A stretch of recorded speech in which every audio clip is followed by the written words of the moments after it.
Good afternoon, my brothers and sisters. Good afternoon, friends. Today is April 13, 2026. Time check tayo, 2:34 p.m. Mag-aalas 3 po ng hapon. Tuloy po tayo sa ating pag-aaral ng mga salita ng Diyos, ng Ebanghelyo, Lectio Divina. Katulad ng dati, tayo po ay manalangin.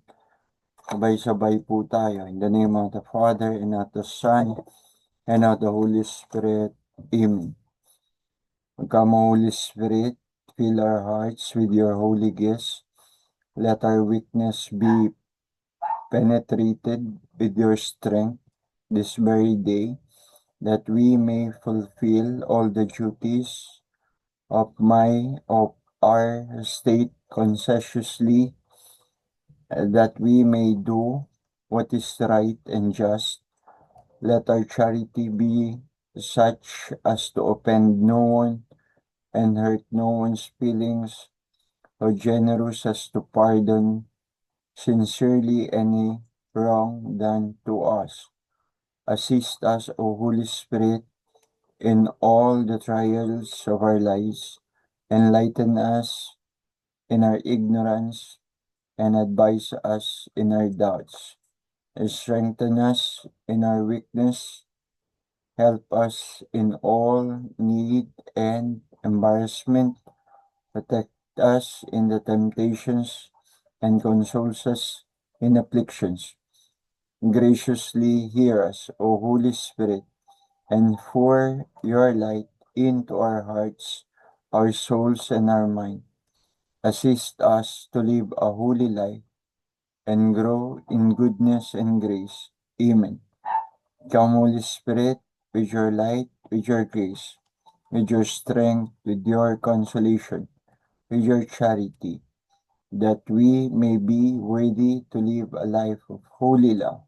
Amen. O Sacred Heart of Jesus, have mercy on us. Immaculate Heart of Mary, pray for us. God's legions of angels, pray for us. Saint Peter and Saint Paul, pray for us. Saint Joseph, protector of the Church, pray for us.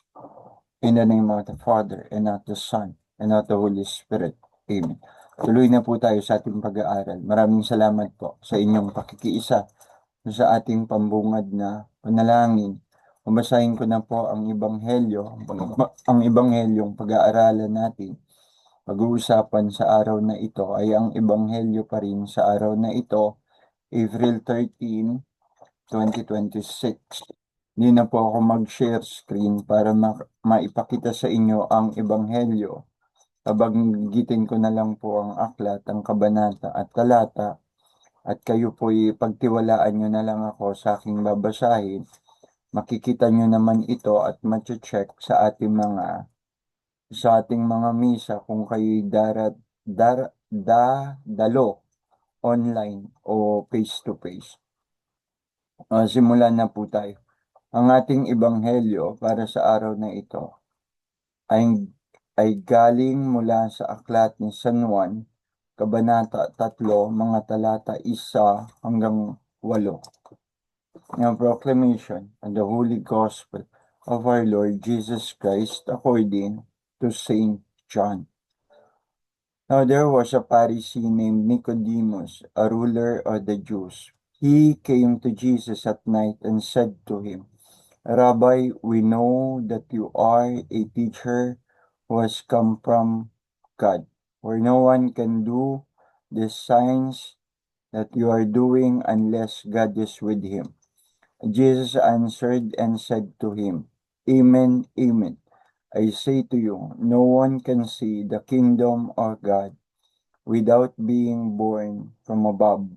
Nicodemus said to him, How can a person once grown old be born again? Surely he cannot re-enter his mother's womb and be born again. Can he? Jesus answered, Amen, amen. I say to you, no one can enter the kingdom of God without being born of water and spirit. What is born of flesh is flesh, and what is born of spirit is spirit. Do not be ashamed that I told you. You must be born from above. The wind blows where it wills, and you can hear the sound it makes, but you do not know where it comes from or where it goes. And so it is with everyone who is born of the Spirit. The gospel of our salvation. Praise to you, Lord Jesus Christ. So yun po yung ating ebanghelyo. Isang encounter sa isang Pariseo na nagngangalang Nicodemus sa pagitan niya at ng ating Panginoong Jesucristo. Dumating siya ng gabi upang makipag-usap sa Panginoon dahil maari umiiwas siya na siya'y makita ng iba. Okay? Siya'y makita ng iba. Maaring may mga tanong na sa isip niya. Mga tanong sa isip ni Nicodemus tungkol sa Panginoong Jesucristo na gusto niyang hanapan ng sagot, at dahil siya ay nasa kabilang bakod ng mga Pariseo, ang ginawa niya para makaiwas sa skandalo, pumunta siya sa Panginoon sa gabi. Okay, sa gabi o kinagabihan. Napanood ko yung tagpong iyan sa napanood ko din ang tagpong yan sa The Chosen. Ganda siya. Okay. So yan po yung ating ebanghelyo ngayon. Pagkikita ni Nicodemus, isang Pariseo, pakikipagkita niya kay Jesus sa kalaliman ng gabi. Okay? Maaari dahil yun nga, pag-iwas sa anumang eskandalo. Maaaring sabihin sa kanya ng kanyang mga kasamang Pariseo. Okay. Ang isilang na muli. Tayong mga Katoliko, marami sa atin, pag narinig natin, parang allergic tayo kapag nabanggit ang salitang born again. Marami sa atin parang allergic pag nabanggit ang salitang yan, born again. You must be born again. Ngunit ang katotohanan sa bagay na iyan ay talagang totoo at hindi natin mapasusubalian o dapat pasubalian. Totoo naman iyan kasi lalo na kung nagmula sa ating Panginoong Jesus. Okay? Si Nicodemus nang makipagkita at ginustong makipag-usap sa Panginoon, ang Panginoon ba dinimonize siya o itinuring ba siyang kaaway? Kasi di ba, maraming Pariseo, halos lahat ng Pariseo nag-iisip ng masama kay Jesus. At pagkatapos, itong si Nicodemus, isang Pariseo, lalapit kay Jesus. Ang tanong, si Jesus ba, okay, tinuring niyang parang isang kaaway or a demon? Si Nicodemus, hindi. Hindi niya dinimonize si Nicodemus. Ibig sabihin, alam niya rin naman na kahit si Nicodemus ay isang Pariseo, na may mabuti pa rin sa iba. Kahit itong iba na ito ay kabilang sa bakod ng mga taong nag-iisip ng masama tungkol sa iyo. Okay? Kasi kung dinimonize ni Jesus si Nicodemus, edi sana hindi niya na ito in-entertain.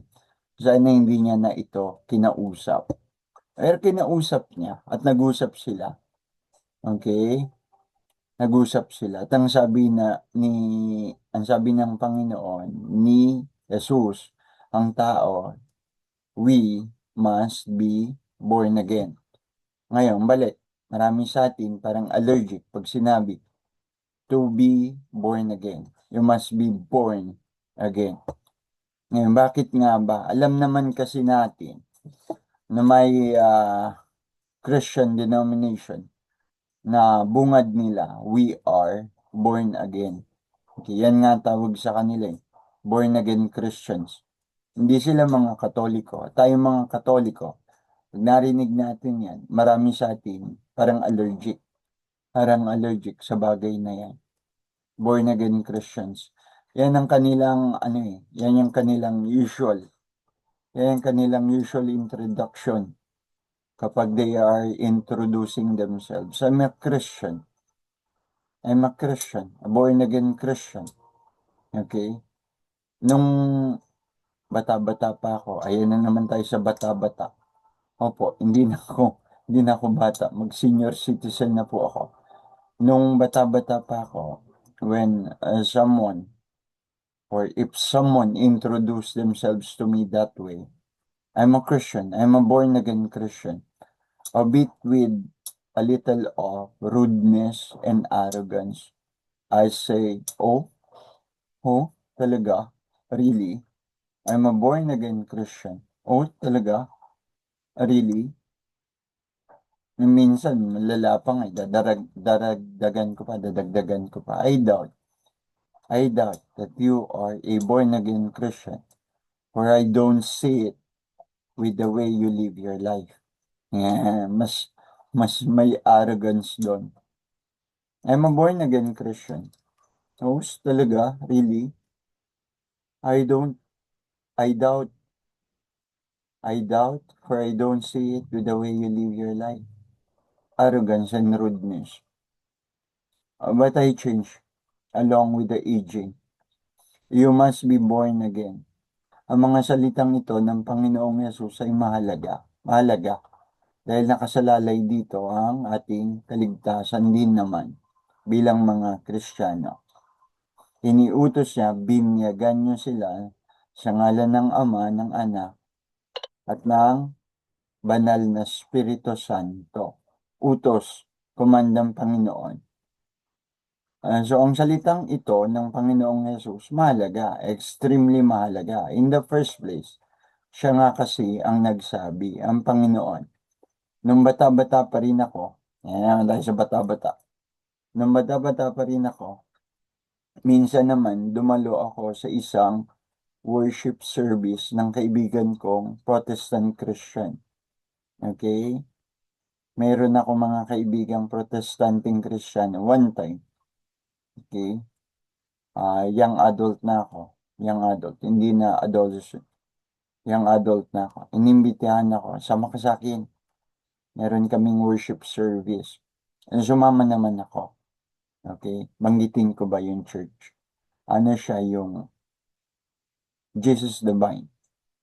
Si Jesus na siyang baging sa Pilipino, yung translation.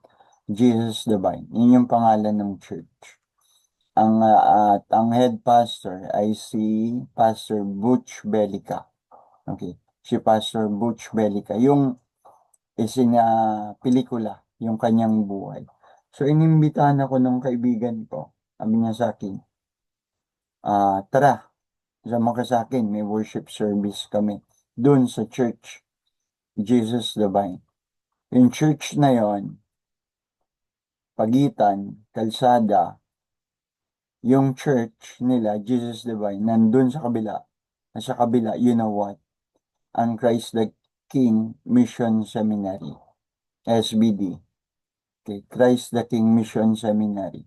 Nabi ko sa kaibigan ko, habang nandun kami, sa worship service, gusto ko maging pare. Tol, gusto ko maging pare. Ang sabi niya sa akin, gusto mo maging pare. Ayan o, sa kabila, tumawid ka lang ng kalsada. Seminaryo yan. Doon ko lang nalaman na may seminaryo dyan, na Rodriguez. At yun nga yung Christ the King Mission Seminary. So minsan, dumalo ako sa kanilang worship service dahil sa imbitasyon ng kaibigan kong Protestant Christian.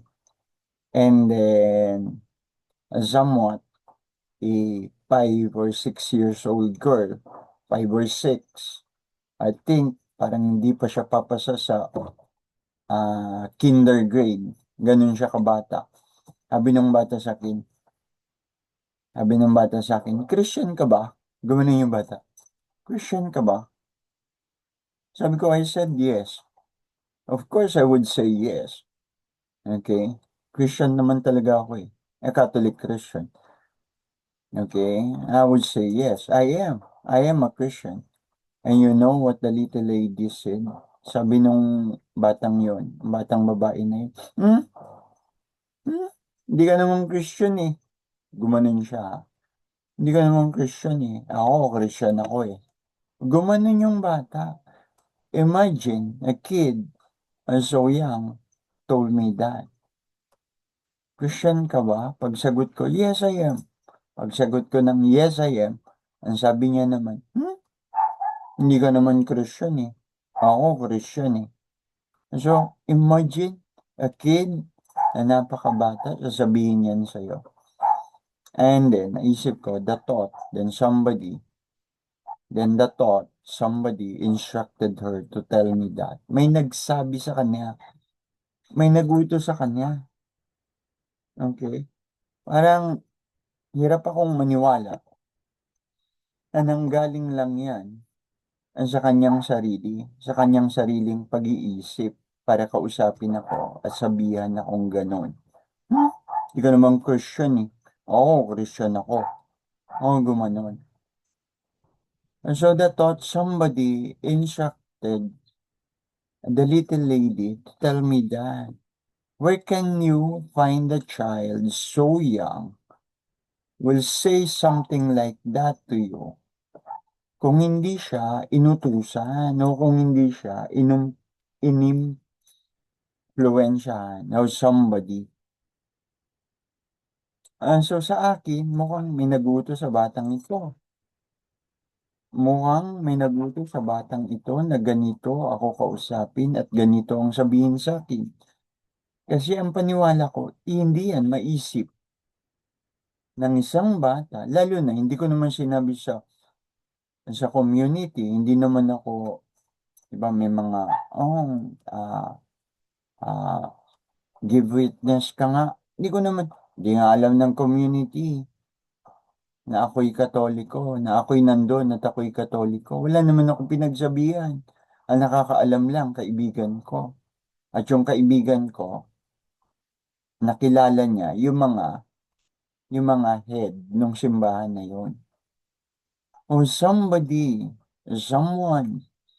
instructed the kid or influenced the kid to say that to me. Yan ang paniwala ko. Si Jesus, with so many bad encounters with the Pharisees, hindi niya, I think, he did not demonize all the Pharisees themselves. Kasi kung isip niya, demonyo ang lahat ng mga Pariseo, masama at tinuturing siyang kaaway o kalaban, di niya na sana kinausap si Nicodemus, di na niya sana in-entertain.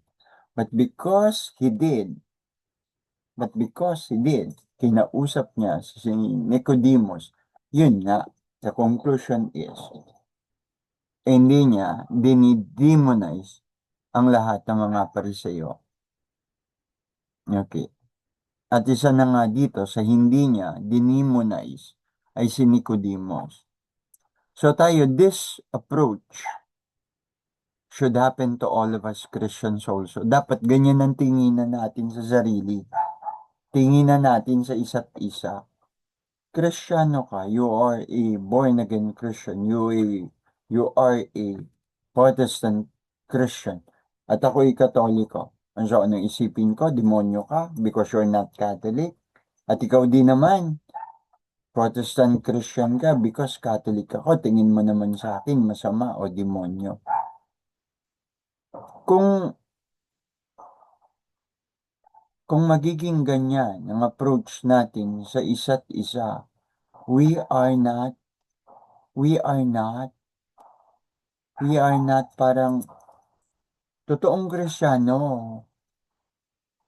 We are Christians only kapag ganyan. We are Christians only by the name.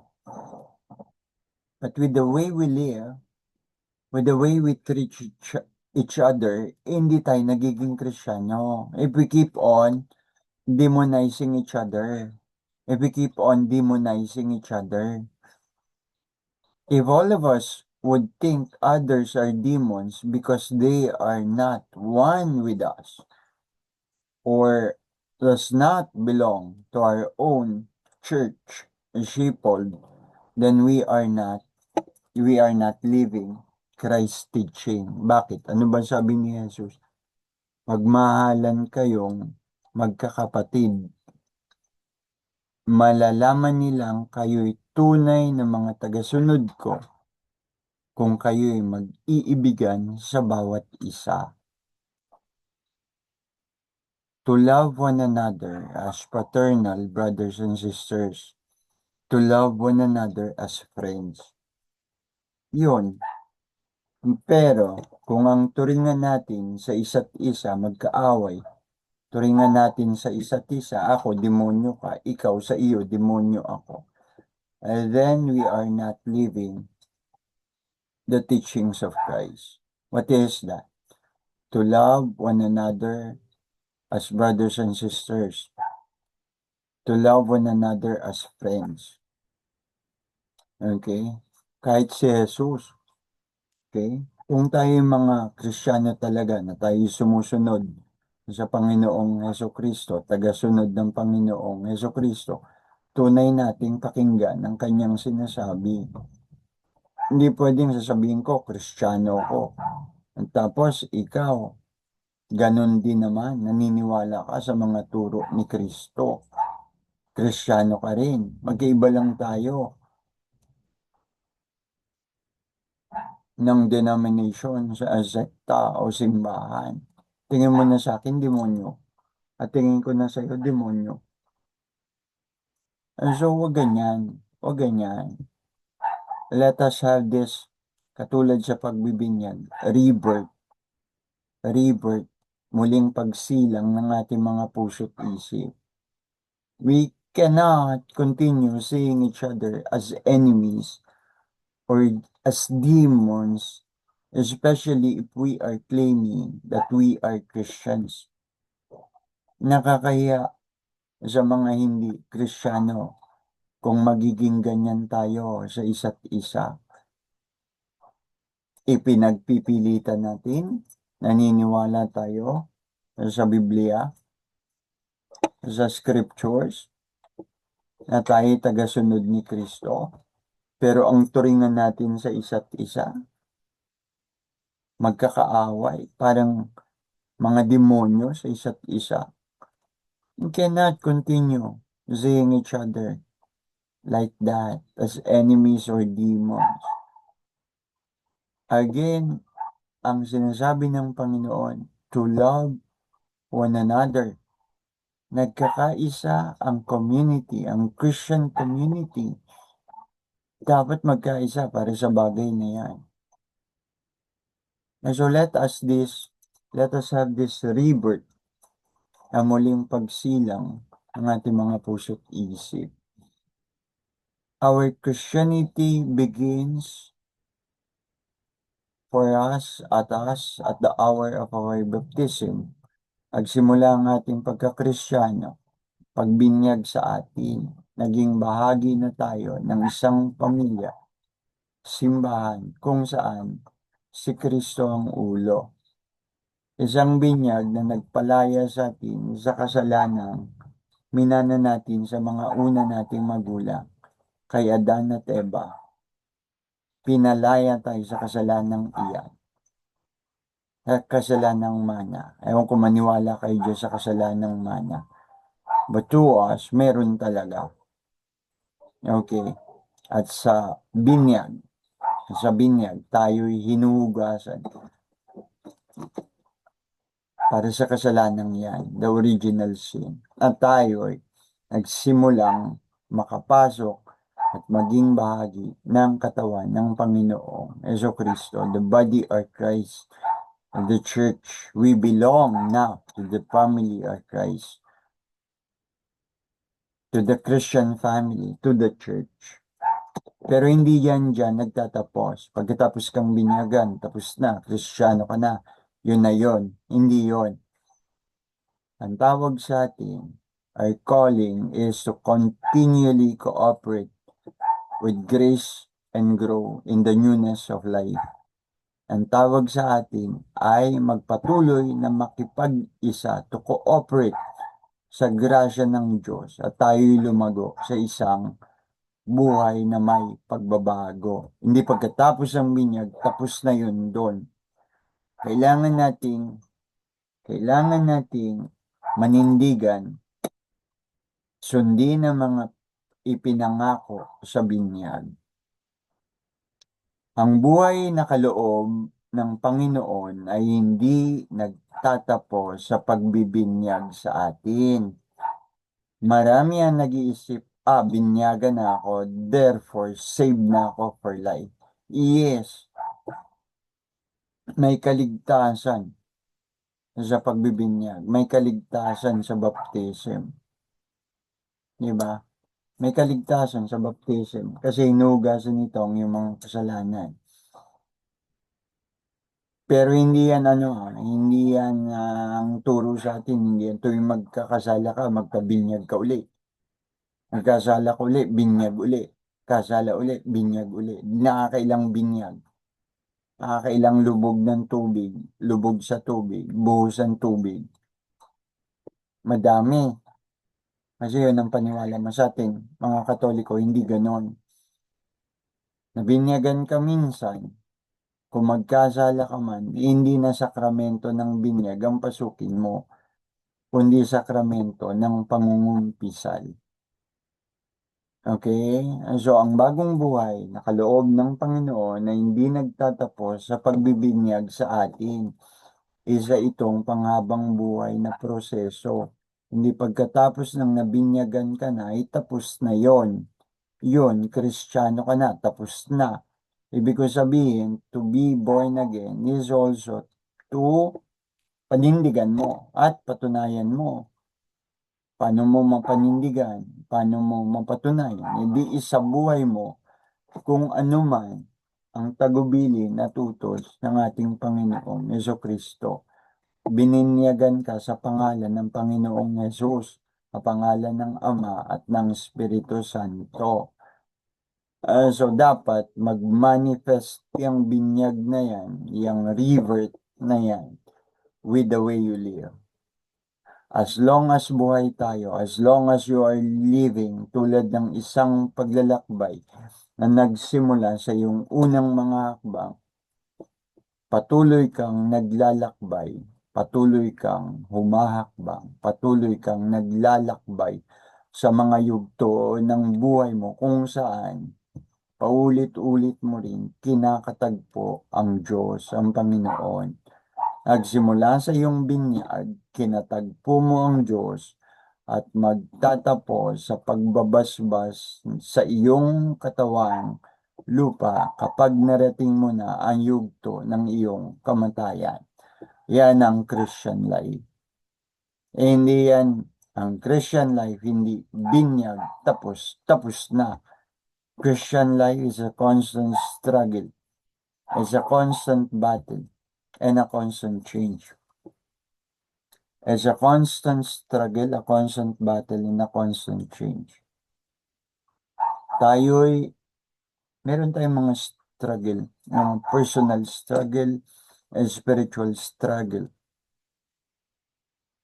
May kanya-kanya tayong dilim.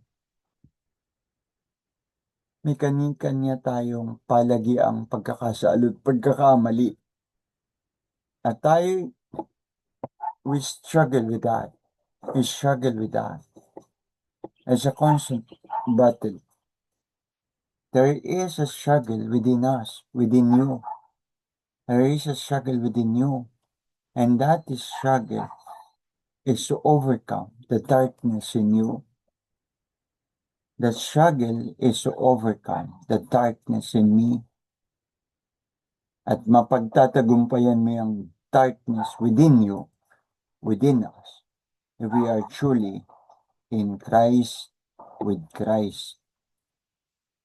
The Apostle St. Paul proclaimed in his second letter to the Corinthians, "Therefore, if anyone is in Christ, he is a new creation. The old has passed away, behold, the new has come." Yan ang sinasabi, 2 Corinthians chapter 5, verse 17. A new creation. There is a rebirth. The old has passed away. Behold, the new has come. Yung the old has passed away, it will truly pass away only kung pagdidesisyonan mo na maraming dilim sa iyong sarili, iwan mo na. Iwan mo na ang maraming dilim sa iyong sarili. Behold, the new has come. Okay? Truly, this becoming new is a process. Ito na English version. This is the reason why we renew our baptismal vows. Nangangako ulit tayo. Ang pagbabagong ito sa buhay natin ay patuloy at patuloy. Taon-taon, nire-renew natin, pinapanibago natin ang ating mga pangako, ang ating mga pangako sa binyag.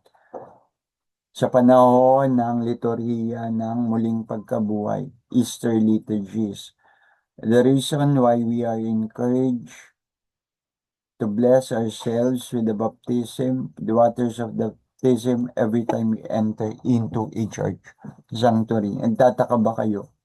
Sa ating simbahang Katoliko, may mga sisidlan ng tubig na bago ka pumasok doon, idadaw-daw mo yung daliri, tapos magkukrus ka. Yun din ay pagpapaalala sa iyo ng iyong binyag.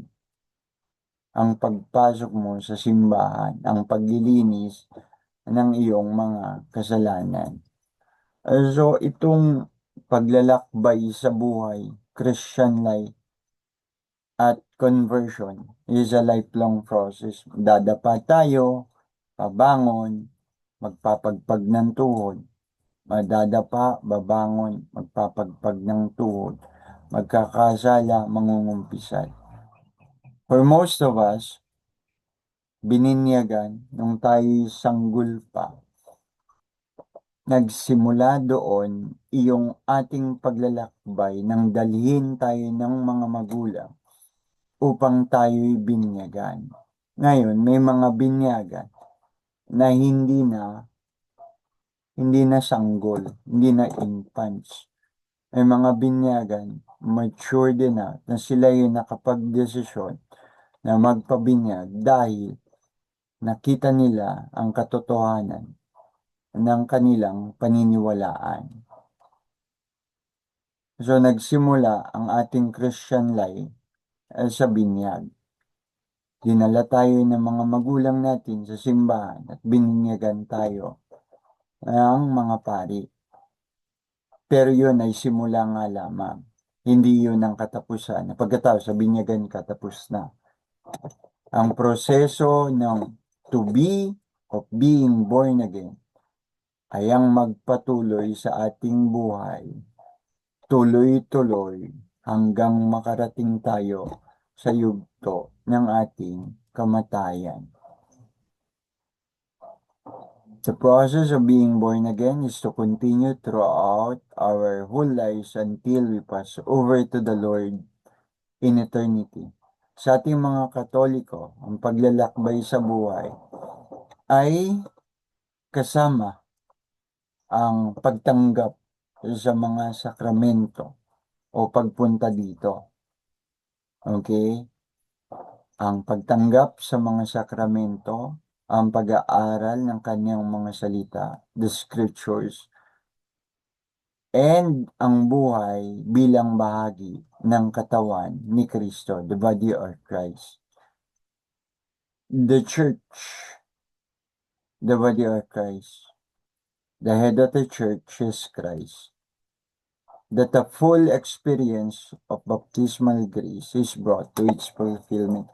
Ang kaganapan ng ating pagiging Kristiyano, usaping Kristiyanong Katoliko po, nagsasalita ako bilang isang Kristiyanong Katoliko, ay patuloy at patuloy ang ating paglalakbay at kinakatagpo natin ng Diyos sa kanyang mga sakramento sa pag-aaral ng salita ng Diyos pakikiisa sa mga gawain ng katawan ni Kristo ng simbahan upang buong maranasan ang grasya na tinanggap natin sa binyag at sa mga sakramento.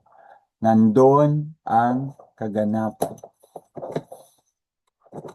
Our life as Christians is meant to believe as continuing encounter with the Lord. Tuloy-tuloy. Okay? Tuloy-tuloy. Our life as Christians is meant to believe as continuing encounter with the Lord. Patuloy na pakikipagtagpo sa Panginoon. And the reason Jesus always comes to encounter us, lagi tayong kinakatagpo ng Panginoong Hesukristo. Saan? Sa ating mga pagdarasal, sa ating mga pag-aaral ng kanyang salita, sa pagdalo sa misa. Ang misa, pinakamataas na uri ng pananalangin. Pagtanggap, pagpasok sa mga sakramento tulad ng pangungumpisal. Ang turingan nating mabuti sa bawat isa. Ang turing natin sa mga nangangailangan, sa mga nahihirapan, sa mga mahihirap, those who struggle in life, yung mga may malalim na pinagdaraanan. Maraming iba. Lahat ng ito, kinakatagpo natin si Jesus. Kahit kung minsan patago. Of course, ako, ayoko nung parang nagdarasal ako na ginagawa kong parang may hypocrisy, pakitang tao. Hindi na talaga magdasal na yung encounter is between you and God. The encounter is between you and God. Sabi, di ba? Kung magdarasal ka, sarado mo lahat. Sarado mo pinto, sarado mo pintuan.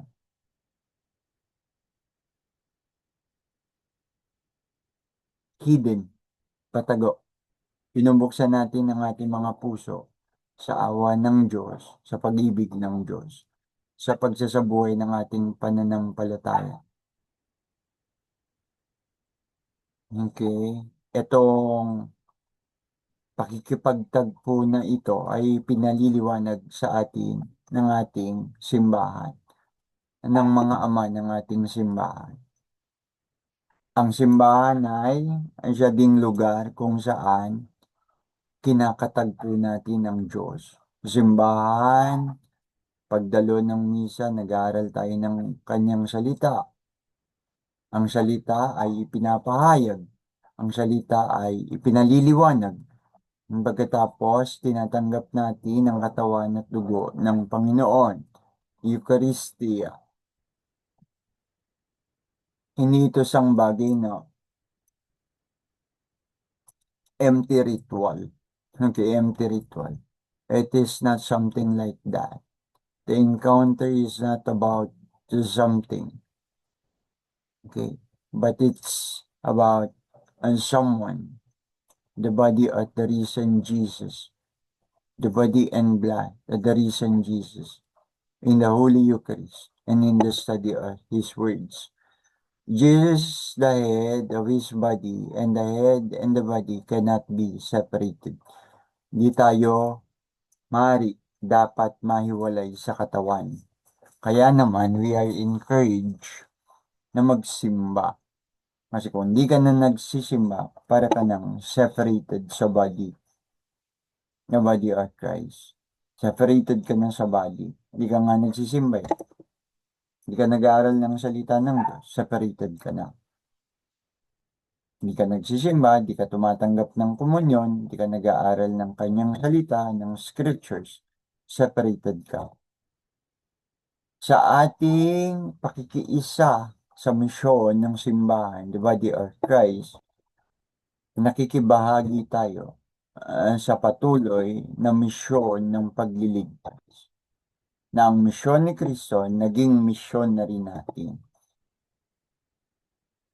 That the mission of Christ is also becoming our mission.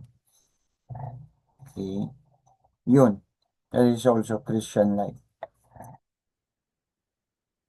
Dumating ang Panginoon na siya'y may misyon ng tawagin ng mga makasalanan, hindi ang mga banal. Yun ang kanyang misyon. Misyon niyang magpagaling, misyon niyang ituro ang kaharian ng Diyos, ang mensahe ng pag-ibig ng Diyos. Yun ang naging kanyang misyon. At bago siya umalis, iniwan niya naman ang misyon na ito sa atin. Continue the mission. Ipagpatuloy mo ang misyon. So we become instruments or Christ mission. Kung anong mission ni Jesus, nagiging mission na rin natin. This spirituality of encounter is a beautiful spirituality. Hindi religiosity, spirituality. Okay? Pakikipagtagpo sa Panginoon, sa kanyang mga salita, sa banal na Eucharistia, sakramento, sa mga sakramento, sa ating mga pananalangin. Okay?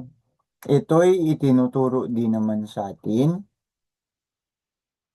at kailangan tayo magpatuloy dito na tayo'y may layuning magkaroon ng bunga.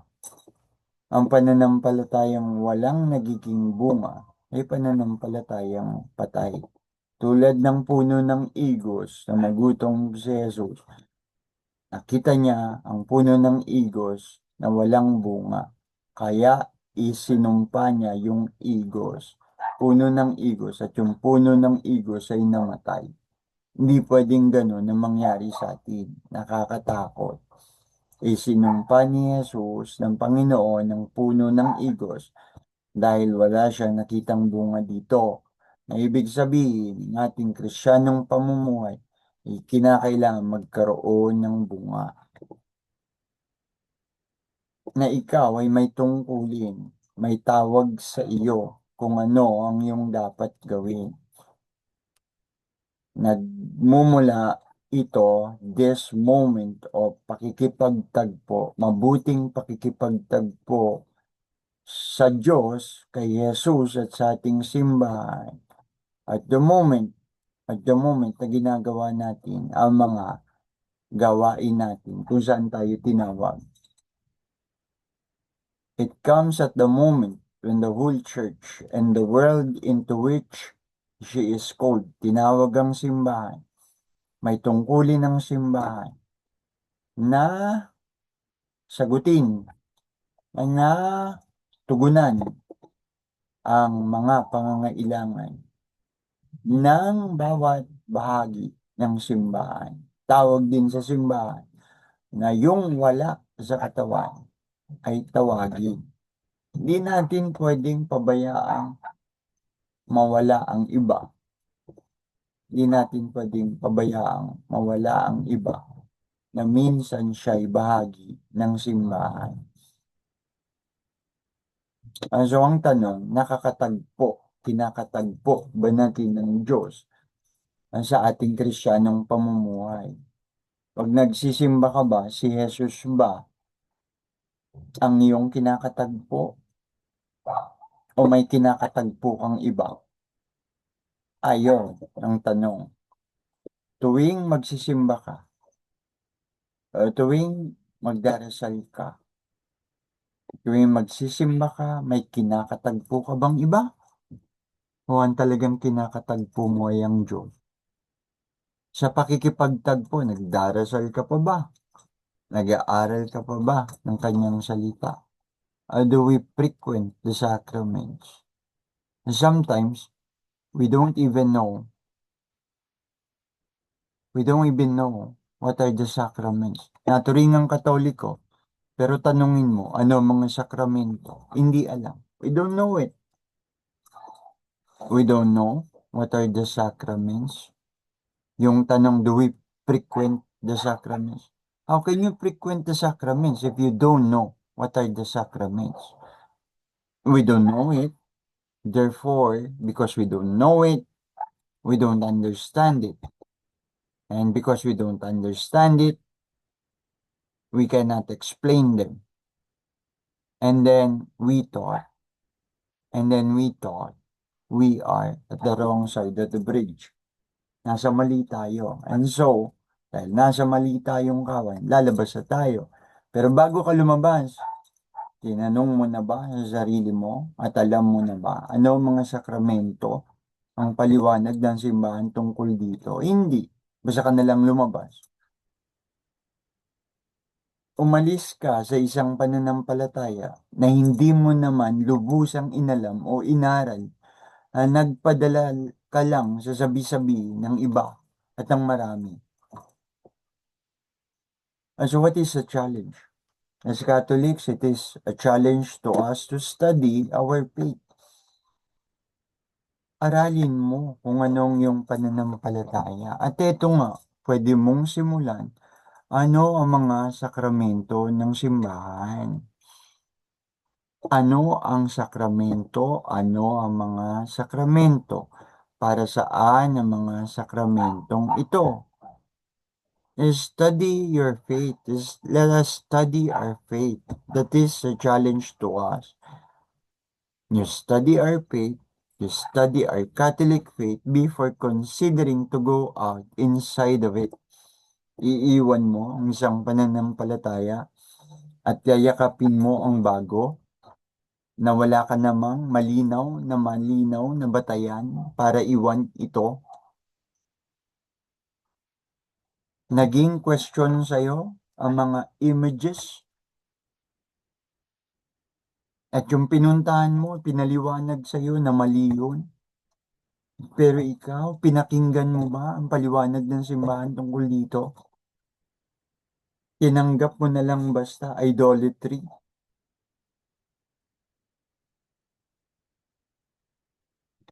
Paniwala ka sa paliwanag ng iba, tapos ayaw mong pakinggan ang paliwanag ng iyong pinagmulan. Ang tama yung isang seminarista, sabi niya, may tanong ka sa isip mo,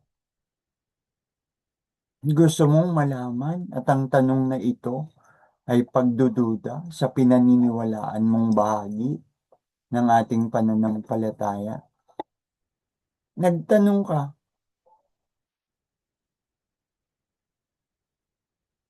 ano po ba ang pagsamba? Sa mga Diyos-Diyosan, ano po ba ang idolatry? Tinanong mo sa kanila, di syempre, sasabihin nila, yung intindi nila. Pero yung paliwanag ng simbahan tungkol dito, hindi mo naman pinakinggan. Nagtanong ka sa maling pagtatanungan. Parang ano, sabi ng seminarista, ang tanong, masarap ba ang Chicken Joy ng Jollibee? And you know what? Kung saan niya itinanong, tanong niya sa McDonald's. McDonald's, masarap ba ang Chicken Joy ng Jollibee? Mali. Gusto mo malaman kung ano ang tunay na sagot? Yung sagot mo, masarap ba ang chicken ng Jollibee? Magtanong ka sa tamang pagtatanungan. Magtanong ka sa Jollibee. Hindi yung produkto ng Jollibee. Itatanong mo, hihingin mo ang impormasyon sa McDonald's.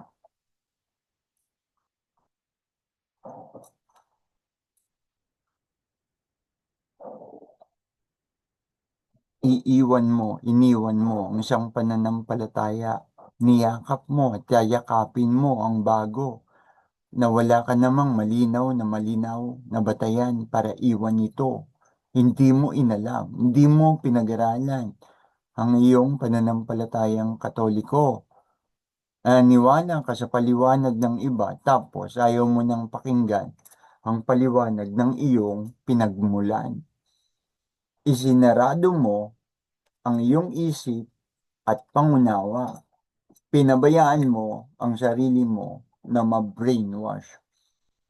Pinabayaan mo ang sarili mo na ma-brainwash. Pinabayaan mo ang sarili mo na ma-brainwash. Nagtanong ka ng tanong sa mali mong pinagtanungan at ang sagot nila ay nag-brainwash sa'yo. pinabayaan mo ang sarili mo na ma-brainwash. In the name of the Father, and of the Son, and of the Holy Spirit. Amen. Manalangin po tayo. Lord, we thank you for your special presence as we are studying, reading your word, and pondering on it in our hearts. We thank you for the opportunity to know your word and your ways better. Strengthen our will that we may put what we have learned into practice, what you revealed to us through the sacred scriptures. Patuloy po sana tayong pagpapalain, gabayan, bantayan ng Panginoon, iligtas sa anumang panganib, ito man ay matitinding pagkakasakit o mga aksidente. Kawaan tayo ng Panginoong Diyos sa ating mga kasalanan. Pasukin muli natin ang sakramento ng kumpisal. Magandang hapon po sa inyong lahat. Brother Aaron, hanggang sa muli.